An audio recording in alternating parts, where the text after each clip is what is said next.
There we go. For all those of you who are not here and watch the recording, we are on the Process of Psychotherapy, a supplement in the back of your book. I'll go ahead and share my screen and we can start reading. All right, within the Process of Psychotherapy, we're on page 9, the process of illness. As all therapy is psychotherapy, so all illness is mental illness. It is a judgment on the Son of God, and judgment is a mental activity. Judgment is a decision made again and again against creation and its creator. It is a decision to perceive the universe as you would have created it. It is a decision that truth can lie and must be lies. What then can illness be except an expression of sorrow and of guilt? And who could weep but for his innocence? Once God's Son is seen as guilty, illness becomes inevitable. It has been asked for and will be received. And all who ask for illness have now condemned themselves to seek for remedies that cannot help, because their faith is in the illness and not in salvation. There can be nothing that a change of mind cannot affect, for all external things are only shadows of a decision already made. Change the decision, and how can its shadow be unchanged? The illness can be but guilt's shadow, grotesque and ugly since it mimics deformity. If a deformity is seen as real, what could its shadow be except deformed? The descent into hell follows step by step in an inevitable course once the decision that guilt is real has been made. Sickness and death and misery now stalk the earth in unrelenting waves, sometimes together and sometimes in grim succession. Yet all these things, however real they seem, are but illusions. Who could have faith in them once this is realized? And who could not have faith in them until he realizes this? Healing is therapy or correction. And we have said already, and we'll say again, all therapy is psychotherapy. To heal the sick is but to bring this realization to them. The word cure has come into disrepute among the more respectable therapists of the world. And justly so, for not one of them can cure, and not one of them understands healing. At worst, they but make the body real in their own minds, and having done so, seek for magic by which to heal the ills with which their minds endow it. How could such a process cure? It is ridiculous from start to finish. Yet, having started, it must finish thus. It is as if God were the devil and must be found in evil. How could love be there? And how could sickness cure? Are not these both one question? At best, and the word is perhaps questionable here, the healers of the world may recognize the mind as the source of illness, but their error lies in the belief that it can cure itself. This has some merit in a world where degrees of error is a meaningful concept. Yet must their cures remain temporary, or another illness rise instead, for death has not been overcome until the meaning of love is understood. And who can understand this without the Word of God given by Him to the Holy Spirit as His gift to you? Illness of any kind may be defined as the result of a view of the self as weak, vulnerable, evil, and endangered, and thus in need of constant defense. Yet if such were really the self, defense would be impossible. Therefore, the defenses sought for must be magical. They must overcome all limits perceived in the self, at the same time making a new self-concept into which the old one cannot return. In a word, error is accepted as real and dealt with by illusions. Truth, being brought to illusions, reality now becomes a threat and is perceived as evil. Love becomes feared because reality is love. Thus is the circle closed against the inroads of salvation. Illness is therefore a mistake and needs correction. And as we've already emphasized, correction cannot be achieved by first establishing the rightness of the mistake and then overlooking it. If illness is real, it cannot be overlooked in truth. For to overlook reality is insanity. Yet that is magic's purpose, to make illusions true through false perception. This cannot heal, for it opposes truth. Perhaps an illusion of health is substituted for a little while, but not for long. Fear cannot long be hidden by illusions, for it is part of them. It will escape and take another form, being the source of all illusions. Sickness is insanity because all sickness is mental illness, and in it there are no degrees. One of the illusions by which sickness is perceived as real is the belief that illness varies in intensity, that the degree of threat differs according to the form it takes. Herein lies the basis of all errors, for all of them are but attempts to compromise by seeing just a little bit of hell. This is a mockery so alien to God that it must forever be inconceivable. But the insane believe it because they are insane. A madman will defend his own illusions because in them he sees his own salvation. Thus he will attack the one who tries to save him from them, believing that he is attacking him. This curious circle of attack defense is one of the most difficult problems with which the psychotherapist must deal. In fact, this is his central task, the core of psychotherapy. The therapist is seen as one who is attacking the patient's most cherished possession, his picture of himself. And since this picture has become the patient's security as he perceives it, the therapist cannot but be seen as a real source of danger, to be attacked and even killed. The psychotherapist then has a tremendous responsibility. He must meet attack without attack, and therefore without defense. It is his task to demonstrate that defenses are not necessary and that defenselessness is strength. This must be his teaching if his lesson is to be that sanity is safe. It cannot be too strongly emphasized that the insane believe that sanity is threat. This is the corollary of the original sin, the belief that guilt is real and fully justified. It is therefore the psychotherapist's function to teach that guilt, being unreal, cannot be justified. But neither is it safe, and thus it must remain unwanted as well as unreal. Salvation's single doctrine is the goal of all therapy. Relieve the mind of the insane burden of guilt it carries so wearily, and healing is accomplished. The body is not cured. It is merely recognized as what it is. Seen rightly, its purpose can be understood. What is the need for sickness then? Given this single shift, all else will follow. There is no need for complicated change. There is no need for long analysis and wearying discussion and pursuits. The truth is simple, being one for all. I love that. I want to welcome Jerry and Cynthia today. We just read The Process of Illness in the Process of Psychotherapy. Welcome any comment. We had a little brief discussion about this before we started reading today. We got on here at 12 o'clock for a little informal chat.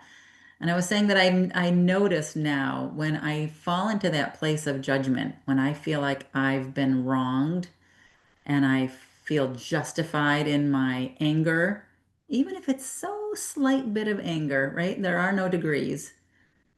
I feel myself being vulnerable then to sickness, right, of the mind, because I've found someone guilty of attack and I made it real. So it's so interesting that we just read that. Anybody have any comments or thoughts? It just struck me that when you were reading about, I can't remember the right word, exact words, that weakness is strength and we have to relinquish control. And that's very much 12-step language to let go and let God. But and I've realized for so much of my life that everything that I have really, really tried to get, um, I've had to let go of in order to get. It's so true.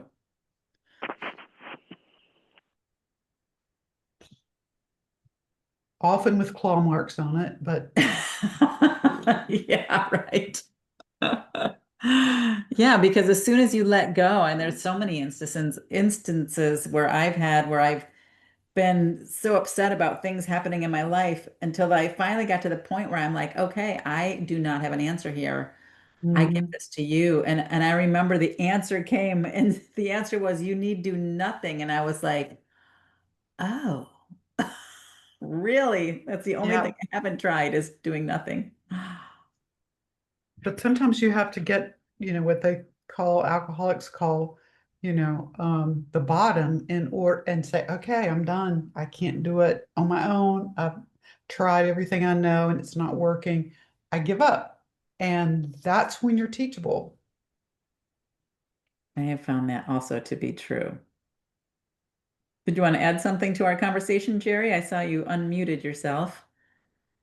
Okay, well, thank you so much. This is my first visit, Yeah, Terry, welcome. and thank you, Gail, and let's see, Cynthia and Mary. Hi there, everybody. I'm in Hello. Nashville, Tennessee. You may Hi. have heard Welcome.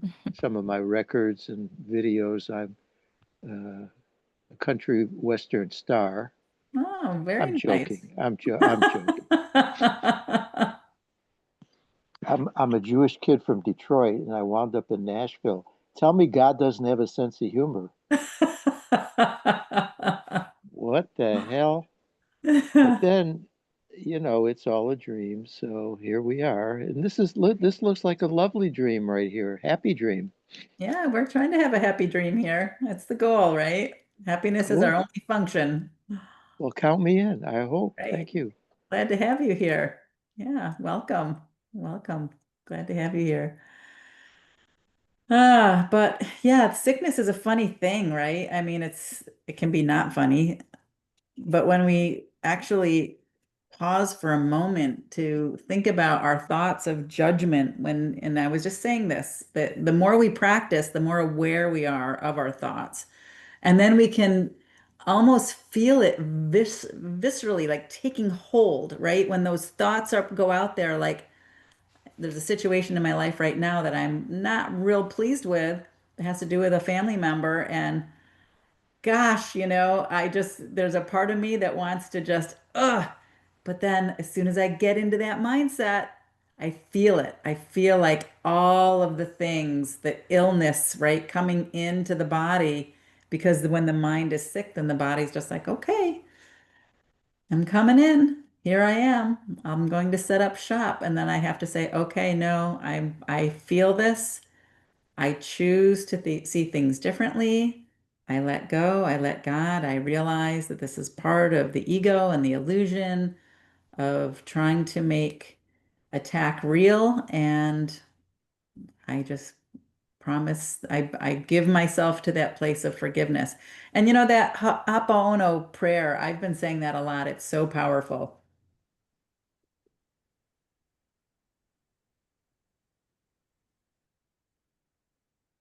The Anybody else? Ho'oponopono, that Yes, one. I know I said that incorrectly. Thank you, Mary.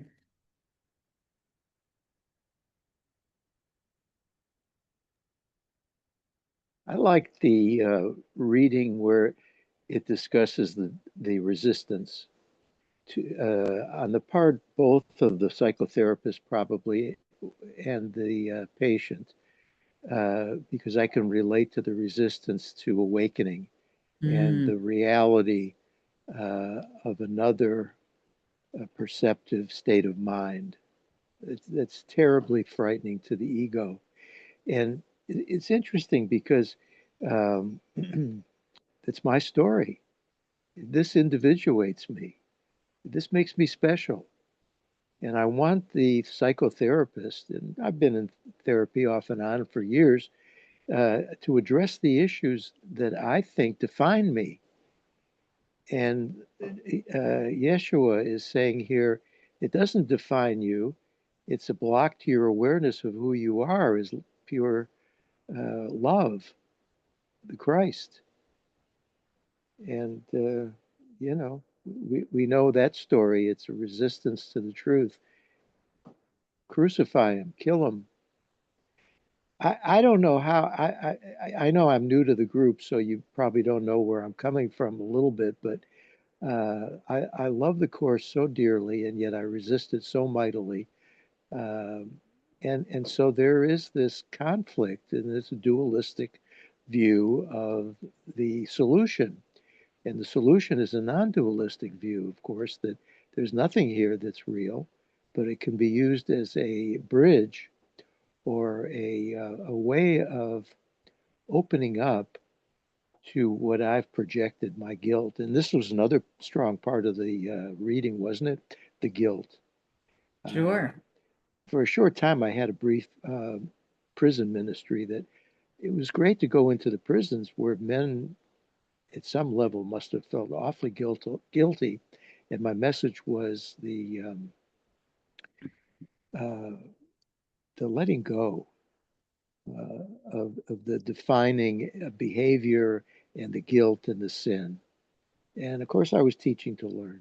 So it comes back always to that as well. Thank you. Yeah, I love that. Jerry, were you practicing A Course in Miracles when you went into the prison system, or Yes, that was that's what I wonderful. wanted to teach. I Yeah. went to death row. We have a maximum security prison in Nashville, and there's a death row there. And these fellows are all, and there was one fellow there who had such a deep Christian faith Mm. and a faith in Jeshua, and he inspired me quite a bit. But by and large, it was a getting together so that we could cognitively undo the mystery and the unreality of guilt. Love it. So deeply embedded in that, yeah. Welcome, Ernesto. Glad to have you here with us. Welcome. We're just going through the process of Hello. psychotherapy. All right. Any other conversations about this particular section, or shall we continue reading? All right. Let me read the next section, and I'm sure we'll have more to talk about. The process of healing. While truth is simple, it must still be taught to those who have already lost their way in endless mazes of complexity. This is the great illusion. In its wake comes the inevitable belief that to be safe, one must control the unknown. This strange belief relies on certain steps which never reach to consciousness. First, it is ushered in by the belief that there are forces to be overcome to be alive at all. And next, it seems as if these forces can be held at bay only by an inflated sense of self that holds in darkness what is truly felt and seeks to raise illusions to the light. Let us remember that the ones who come to us for help are bitterly afraid. What they believe will help can only harm. What they believe will harm alone can help. Progress becomes impossible until the patient is persuaded to reverse his twisted way of looking at the world, his twisted way of looking at himself. The truth is simple, yet it must be taught to those who think it will endanger them. It must be taught to those who will attack because they feel endangered, and to those who need the lesson of defenselessness above all else to show them what is strength. If this world were ideal, there could perhaps be ideal therapy, and yet it would be useless in an ideal state. We speak of ideal teaching in a world in which the perfect teacher could not long remain. The perfect psychotherapist is but a glimmer of a thought not yet conceived. But still, we speak of what can yet be done in helping the insane within the bounds of the attainable. While they are sick, they can and must be helped.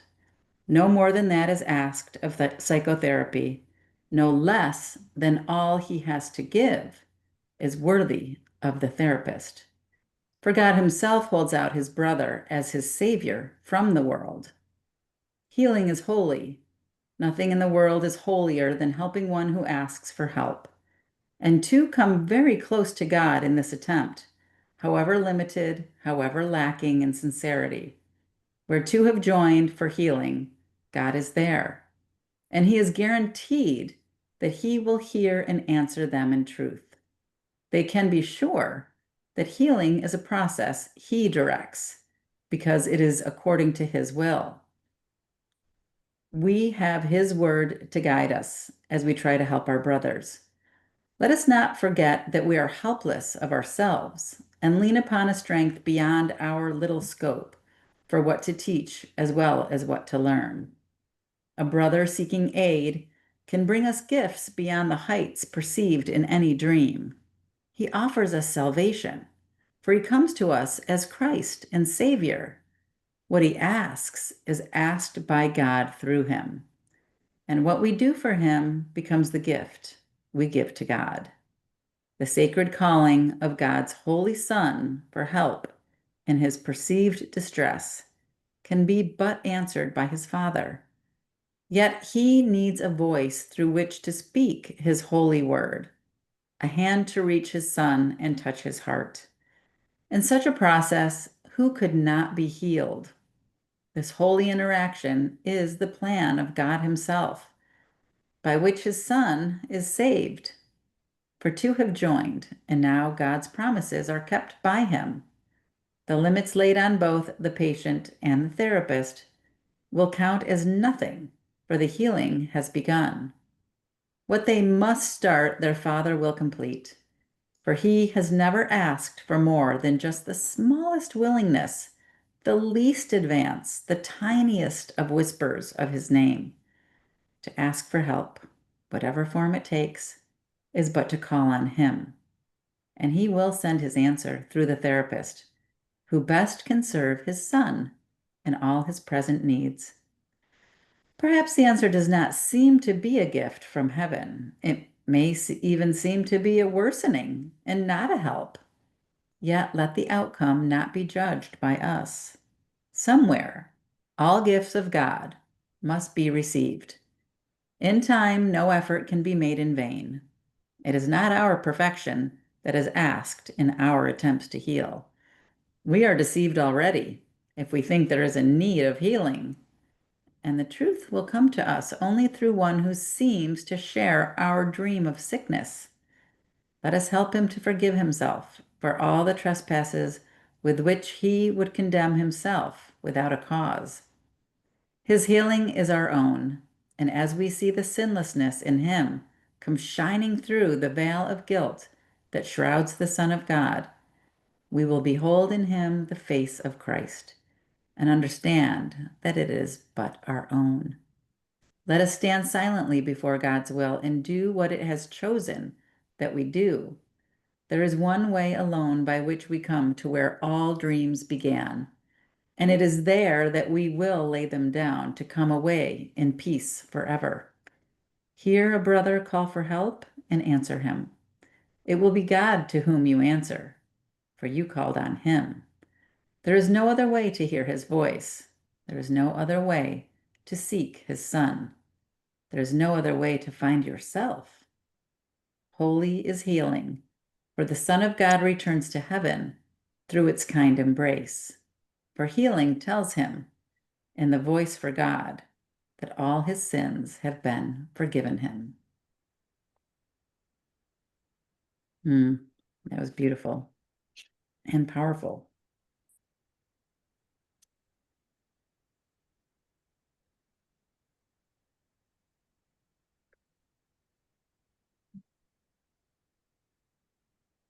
Anybody have any thoughts they want to share about this?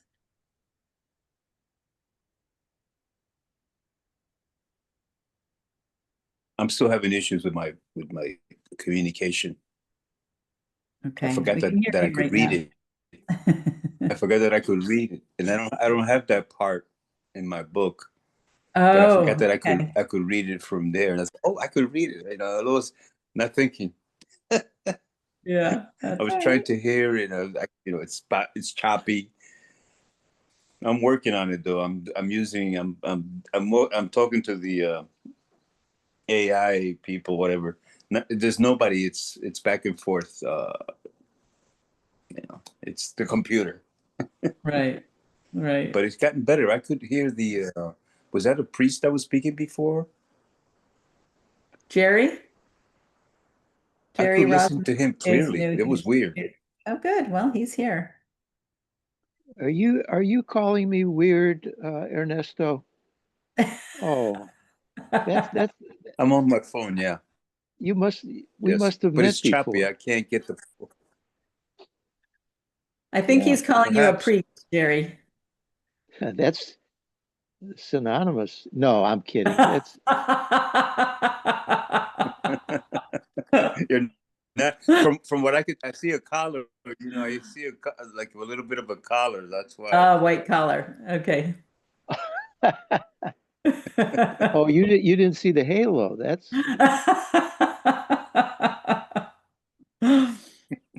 Yeah, I Gail really will have love. none of this. Yeah. Gail is still in judgment mode. I can read She's that. like, what is happening here? Yeah, right. Just just just from appearances. That's all. I'm just calling for love. That's all I'm doing. Yeah, I really, really loved this passage. And it actually gave me some truth bumps as I was reading it, right? Because as I mentioned, there's a situation going on currently in my life with some family members that I care deeply about. And of course, the course always reminds us that that person that we want to judge and condemn is the person who is bringing salvation to us, right? And it's our whole purpose to see the Christ in them and to not see the attack, right? Just to be in that place of just complete forgiveness and even not even forgiveness, just no need to forgive, right? That nothing was done that is even due forgiveness, just to see them as the Christ, to see the Christ in them. So, yeah, it's just part of the work that we do every day with these situations that come into our life that we think are problematic, which are actually opportunities for us once again to forgive, to love, to accept the at one mint, and to see the Christ in all of our brothers.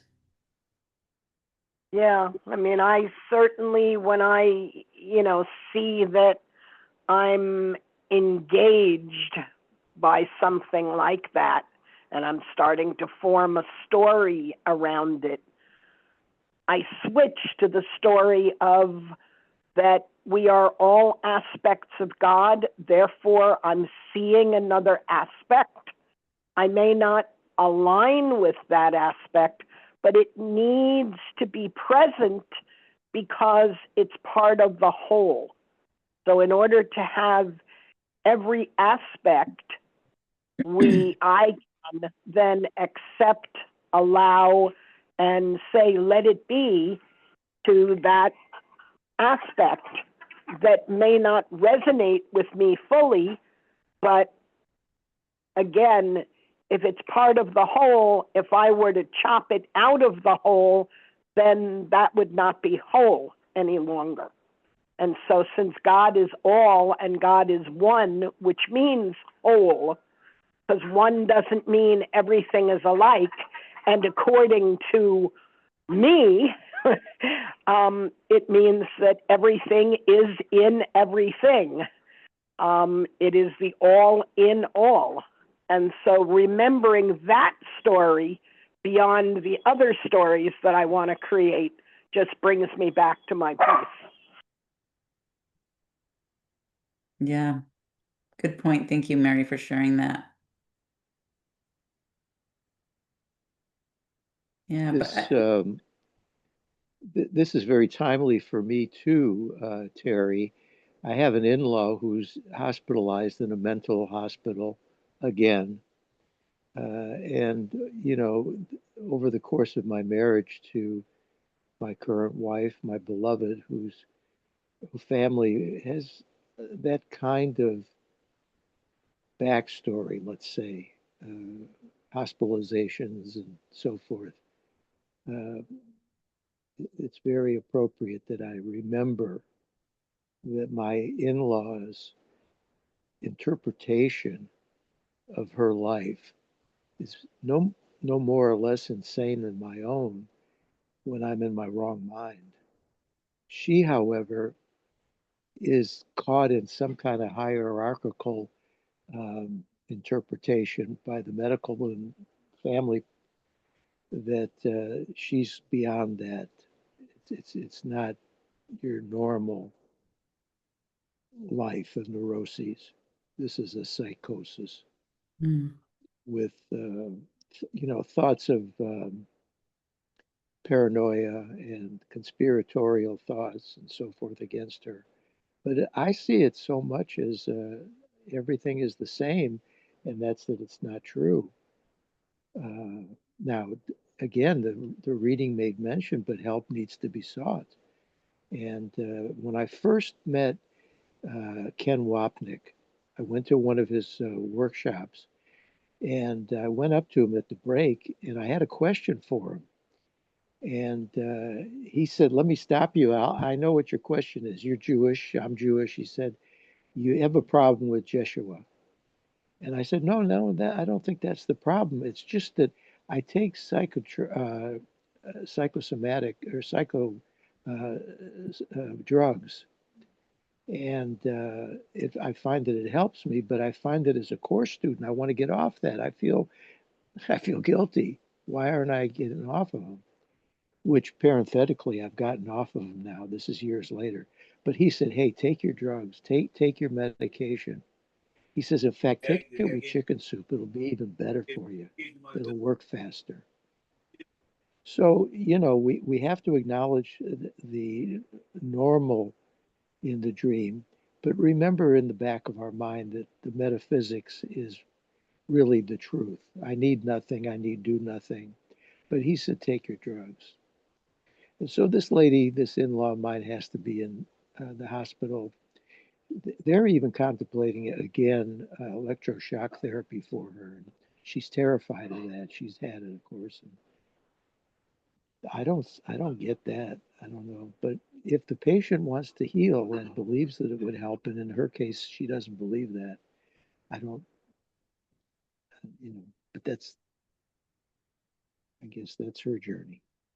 yeah, that it's hard sometimes to allow others to walk their own path. We talk about that a lot too, especially with our family members, whether it's our parents, which mine are both deceased, but or our adult children, and we see them making choices and we're going, oh, please don't do this. But then we have to say, you know, it's your journey, it's your path, it's your path to knowing God, right? And learning about forgiveness and seeing the Christ in others. And it's our path to be able to see that in their journey and to know that their journey is exactly right for them. So, yeah, uh, it's interesting when we're looking at our loved ones in their paths and learning to just see send them love and to be love and align with the love and the Christ in their mind.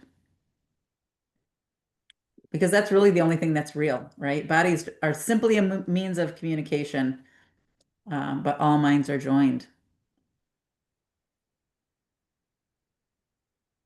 I'm sorry, guys. I got to go have a neighbor issue. Okay, Ernesto, good to see you. Hey, Okay, Ernesto, sorry. Bye. uh, Bye. go forth and sin no more. That's right. All right, shall we You know, continue? Go ahead. I Go was going ahead. to say, Terry, you may want to comment. Yes, it's their spiritual journey, but I have to remember and I'm asking you to comment, but first and foremost, it's a figure in my dream. Mm-hmm. And so I've given everybody, the script, and certain people act out, again, my projection, my perception, in ways that I've scripted it. And it's still for me to forgive because it's not there. It's a projection of my own guilt, and projection makes perception. But go ahead if you'd like, or we'll go ahead with the reading. That's cool. Yes, I feel like you answered it right there when you said that. It's still our journey to forgive, right? And then eventually to even see there's nothing to forgive, right? That all is exactly as it's meant to be and, part of the dream. And if we can see the Christ in our brothers and know that their journey is just part of the illusion, but the truth of them is the complete love in their essence, and for us to be able to connect with that, right? Over and over and over and over again. I find that for me is the work. With mostly with my adult children is where I'm getting into my work right now. Of course, it was with multiple partners in the past and multiple husbands in the past, but and it's not that that doesn't still come up. I mean, sure, that still can be challenging too, but I feel like that seems to be less of a challenge now, and it's more of the challenge for me personally with my adult children, and knowing that their path is exactly perfect for them, and that I just need to see the Christ in them and send them love and be that place of love and be there for them if they want to come and sit with me a while, and not to fix them, not to judge them, but just to be love. And it's, yeah.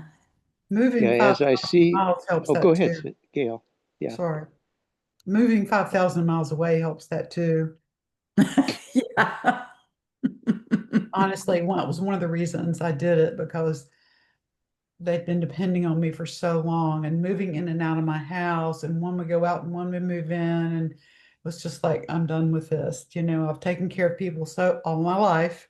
I'm tired of taking care of people. I just want to take care of me, and that's a big enough job. And I had to let go. I had to break the distance. I had to put the distance between us physically in order to be able to do that. And the mental part still sometimes is there. And I'm going, why haven't you been to the dentist in 3 years? Kind of thing. But, I'm trying to stop that too. Another compatriot who has a revolving door on her house. Yeah. I had that for ages with my kids.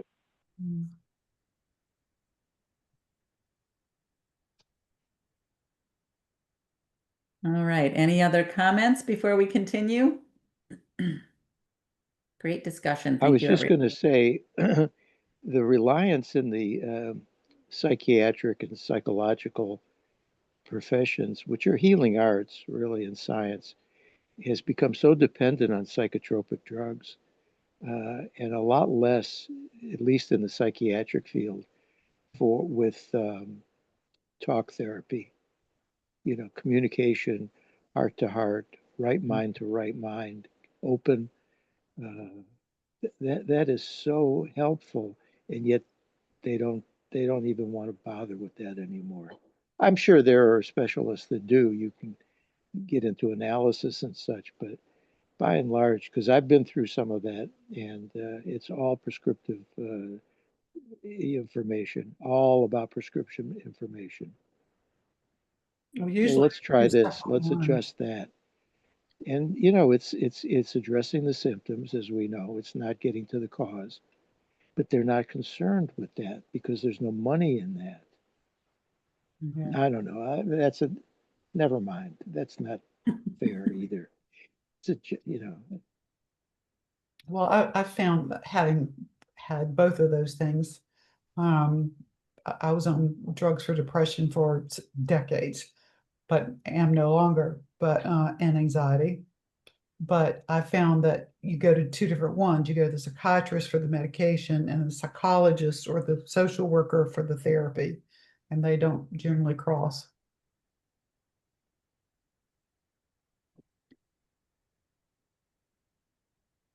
All right. Let's keep going.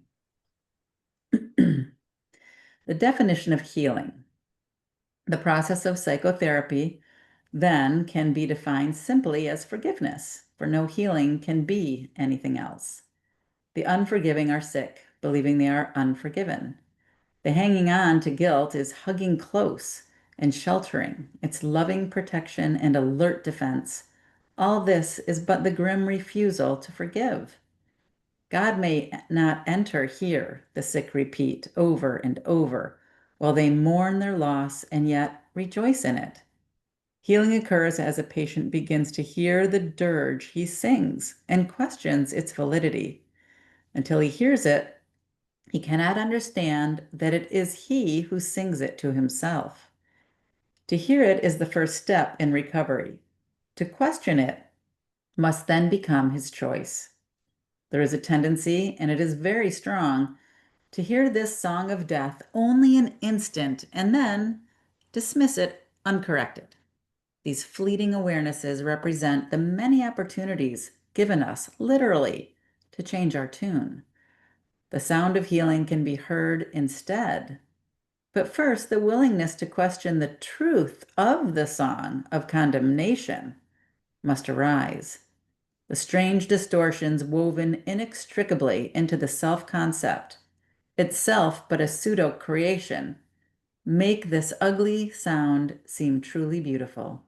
The rhythm of the universe, the herald angel's song, all these and more are heard instead of loud, discordant shrieks. The ear translates, it does not hear. The eye reproduces, it does not see. Their task is to make agreeable whatever is called on, however disagreeable it may be.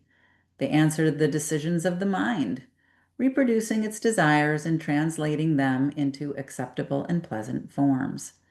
Sometimes the thought behind the form breaks through, but only very briefly, and the mind grows fearful and begins to doubt its sanity.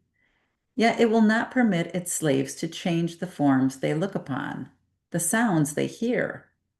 These are its remedies, its safeguards from insanity. These testimonies which the senses bring have but one purpose: to justify attack and thus keep unforgiveness unrecognized for what it is. Seen undisguised, it is intolerable. Without protection, it could not endure. Here is all sickness cherished, but without the recognition that this is so. For when an unforgiveness is not recognized, the form it takes seems to be something else. And now it is the something else that seems to terrify. But it is not the something else that can be healed. It is not sick and needs no remedy. To concentrate your healing efforts here is but futility. Who can cure what cannot be sick and make it well? Sickness takes many forms, and so does unforgiveness. The forms of one but reproduce the forms of the other, for they are the same illusion.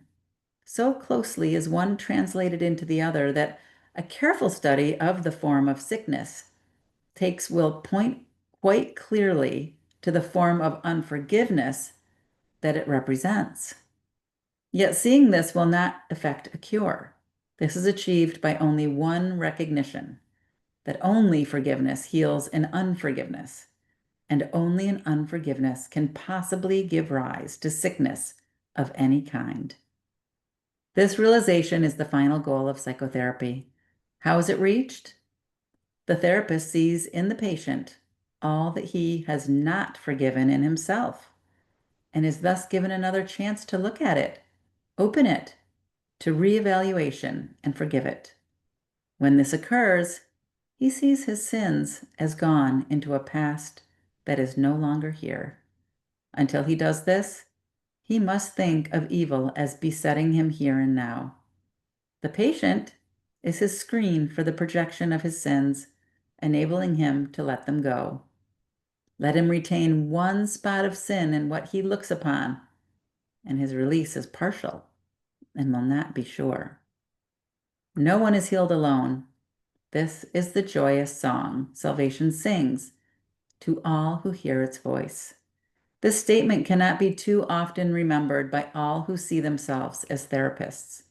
Their patients can but be seen as the bringers of forgiveness, for it is they who come to demonstrate their sinlessness to eyes that still believe that sin is there to look upon. Yet will the proof of sinlessness, seen in the patient and accepted in a therapist, offer the mind of both a covenant in which they meet and join and are as one. Ooh, that was good. Did you guys get that and feel that?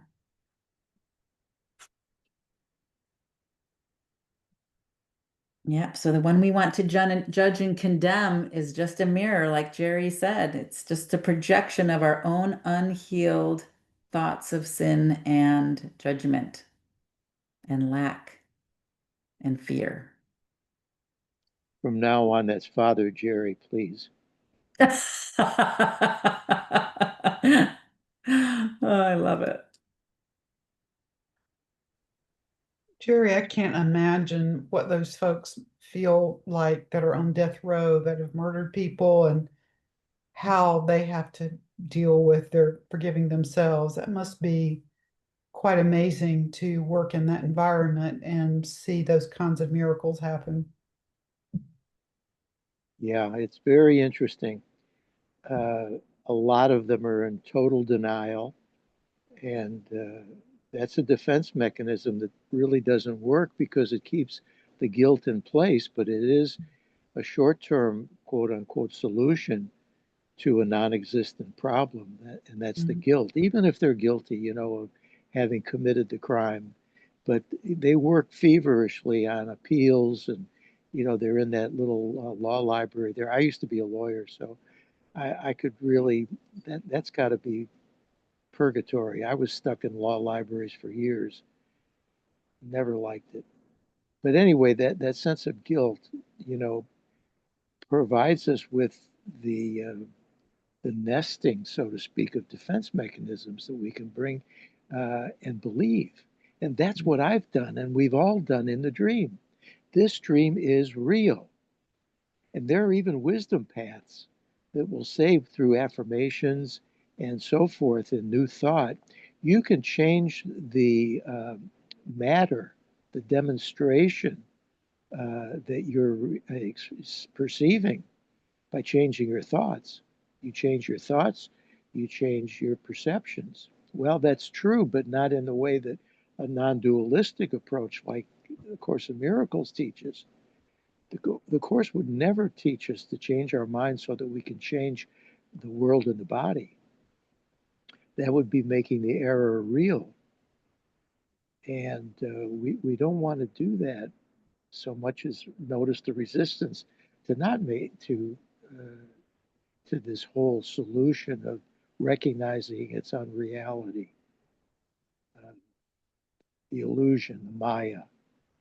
Mhm. I also just quickly, what's her name? She talks about, is this the truth? Is this always the truth? Oh, Byron Byron Katie. Katie, yeah. I was just sending a bunch of my students her work not too long ago. Actually, yesterday, them all of the work. It's amazing, isn't it?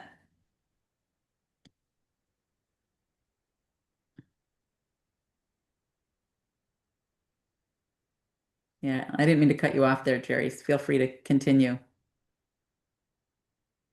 Yeah, that is powerful work. Powerful work.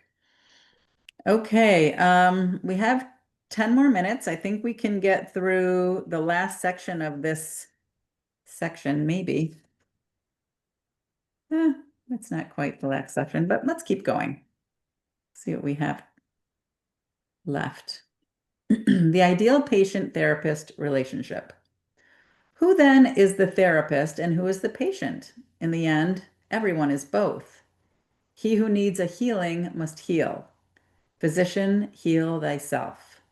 Who else is there to heal? And who else is in need of healing?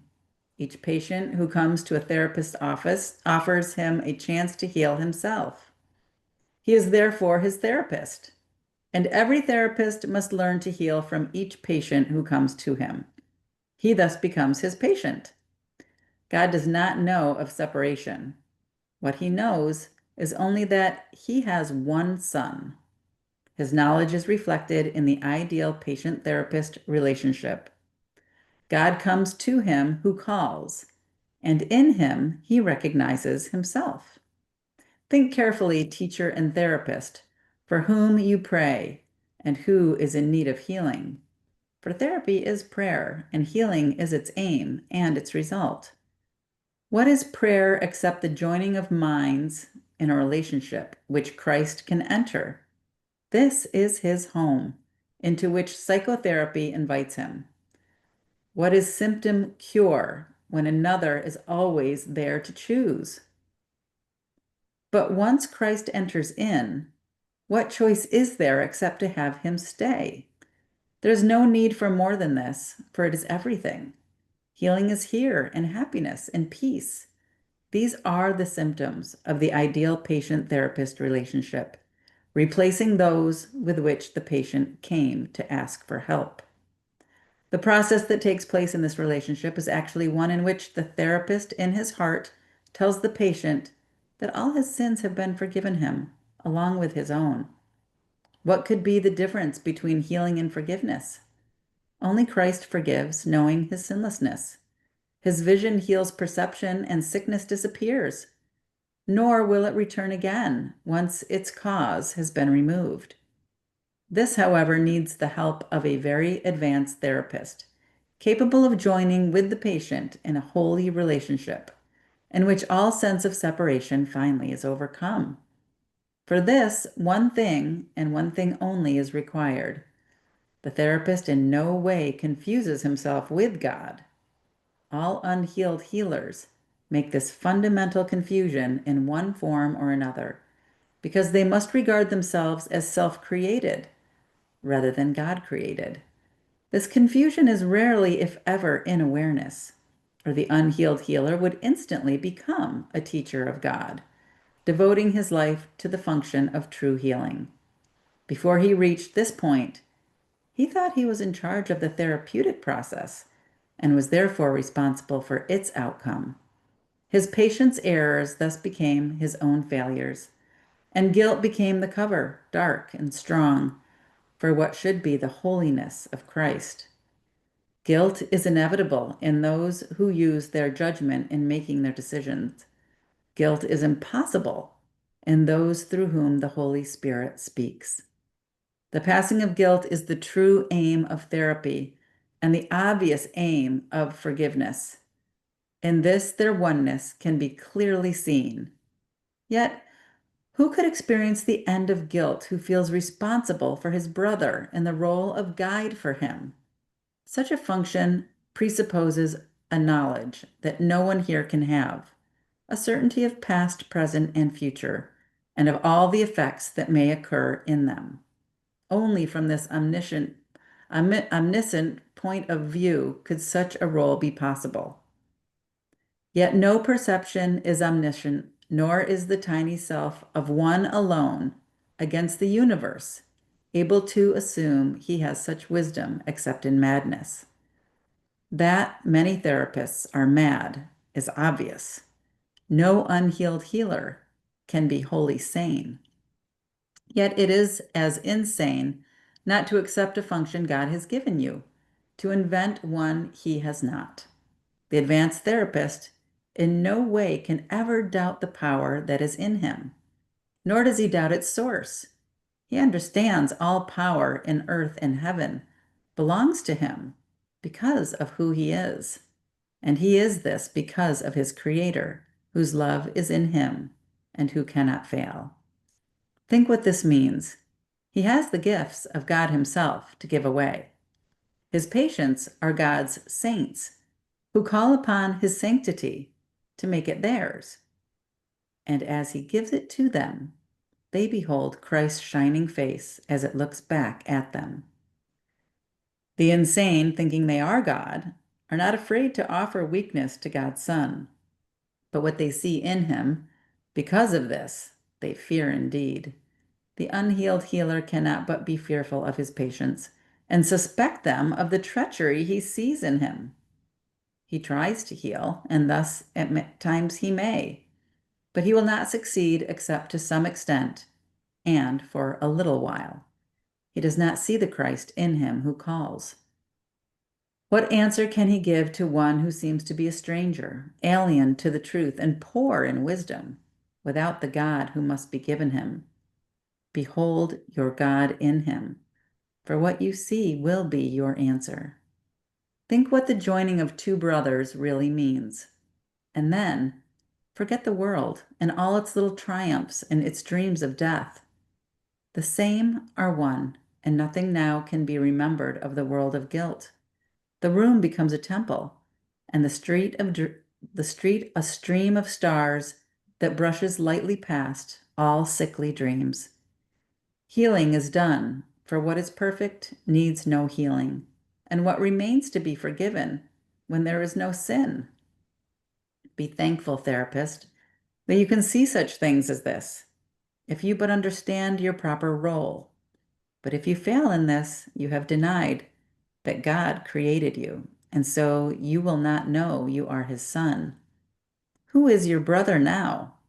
What saint can come to take you home with him? You lost the way, and can you now expect to see in him an answer that you have refused to give? Heal and be healed. There is no other choice of pathways that can ever lead to peace. Oh, let your patient in, for he has come to you from God. Is not his holiness enough to wake your memory of him? That was beautiful. Looks like Cynthia had to leave early.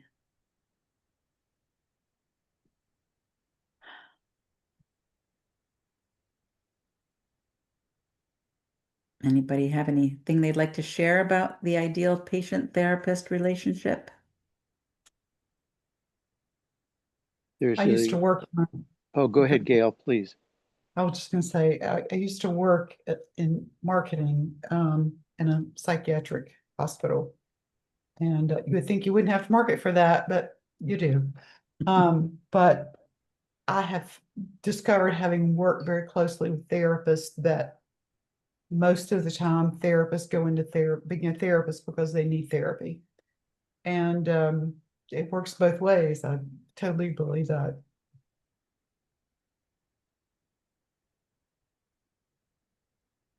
Yeah, and this is why I facilitate A Course in Miracles. Yeah. Yeah, this is, I mean, I started facilitating the study group 30, about 30 years ago when the facilitator just got busy and couldn't do it any longer. And I was like, okay, well, I'll do it because I need to keep myself accountable for actually doing this work. And, it makes me show up every week, makes me do the work. And they say, as you teach, you learn. So Absolutely. it's been a wonderful gift to be able to be here and be the student disguised as the teacher sometimes, right? But always the student, always Yeah. learning. I found that I always work far harder than the students do when I'm in a teaching environment or position, and I learn far more than they do. Because you have to hold yourself accountable, right? Like if I'm going to talk about this, I better know what I'm talking about. Yeah. Mhm. And really, I'm not, all I'm doing is reading. It's the discussion that actually does the work and the experiences of the lessons. I'll share another quick Ken Wapnick story, if you don't mind. Oh, sure. Um, okay, well, and this is all secondhand. I heard Ken, of course, was ill, life-threatening condition, And the staff knew it and so forth. Anyway, he came into work one day and everybody was so glum and sad. And he said to them, "Why are you upset?" He said, "I'm not sick, you know." And it just dawned on me in this meeting today, because I've been wrestling with that for years. What happened? I mean, here was the premier teacher and so forth, and he said he succumbed to this illness of guilt. But what I recognized when he said that to his staff, he was saying, "I'm already healed. My mind is healed. I know that I'm not sick slash guilty, sinful, fearful. You all need to be reminded, please, don't be sad. It's a body which is an illusion. And the body, of course, can be gently laid down," which he Mm. did. So that's so wonderful. I really got it this morning with being with you all. Uh, he was healed because his mind was healed. And he said it, "I'm not sick." That's a healing and a shift in perception from "I'm a body" to "I'm the Christ mind." Mm. That's the miracle. Anyway, Yeah. thank you for letting me share. And it's Oh, great to yeah. be with you all. Great to have you here, Jerry. Yeah, I've been to see Ken up in Roscoe. I used to live in upstate New York, and I went up to a group of us who were doing the work, went up to visit a few times for his workshops. Always loved going to his workshops. As a matter of fact, the person who gave me my first Course in Miracles book was Hugh Prather's son, Scott. Sent it to me in a paper bag wrapped. And apparently, he was in on the early work with Jim Polsky and the crew printing it and distributing it. And he was sharing it with his Baptist church, which wasn't well received at the time. So, Yeah. so needless to say, he didn't last long as that in that role of the church. But yeah, I didn't think A Course in Miracles was going to be anything I'd be interested in because I was not indoctrinated into any type of formal religion. And when he talked to me about it and he told me it was such a great book, I was like, oh gosh, no, I can't read a book about Jesus and God and the Holy Spirit. Those are just words that, ooh, I stay away from. And he said, no, no, no, you're going to love it. And I'm like, I will not love this book. And so I didn't get it, and he sent it to me. And I felt like, wow, I guess I have to read it now. And yeah, I started with the manual for teachers because that was easier for me to digest. And once I got through the manual for teachers, I knew it was the truth, and I knew I had to read. I knew I needed to understand what this book was all about. Mhm. So that was 32 years ago. Wow. Yeah. If we have time for one more comment, and I may have already shared this with this group. Another hospital that I worked with at was in marketing was a Catholic hospital with nuns running around. I mean, they had the long habits and everything. And I'll never forget in one staff meeting, one was leading a retreat, and she said, "Remember what we're about here. We may not cure those people that we can heal. It's two different things." And I love that. it's easy to mix them up and go, "Oh, you got to cure, this disease and that person will be healed." No, two different things. That's great, Gail. Thank you for sharing that. All right. Any final shares from anyone? That's very helpful, Gail. Thank you very much. Yeah, because, and that ties in with my glimpses that I get of the truth. The ego has questions that the Holy Spirit can never answer because the ego's uh, presupposition and the question is that the world and the body are real at the Mhm, symptom or quote unquote effect level. mhm. And the Holy Spirit doesn't deal, in Yeah. illusions and in changing the figures in the dream or the script of the dream. It only changes the source of the dream, which of course is the cause in the mind. And that Mhm. is so frightening to the ego. I mean, Yeah. I want to see it and feel my bodily pains go away. That Mhm. would be a healing for me, Holy Spirit. Do it on my terms, please. And Right. it just doesn't work. And then when I come to a group like this and I'm reminded that I'm not a body, I'm free. Thank Yeah, you. That exactly. was today's lesson, I think, right? Yeah. Well, thank you, everyone. And Jerry, just so you know, we start at noon for casual conversation. You're welcome to join us next week. If you want to do a little chit chat, we talk from 12 to 12:30 before we start reading, and then we read from 12:30 to 1:30 Eastern Standard Time. And then I send the replays out for people who Well, aren't I able. signed up. I'll get your email and that'll remind me. And I can come in. I'm in Central Time, so it would be Okay, 11. I'll come in. Thank that'd you. be great. Wonderful.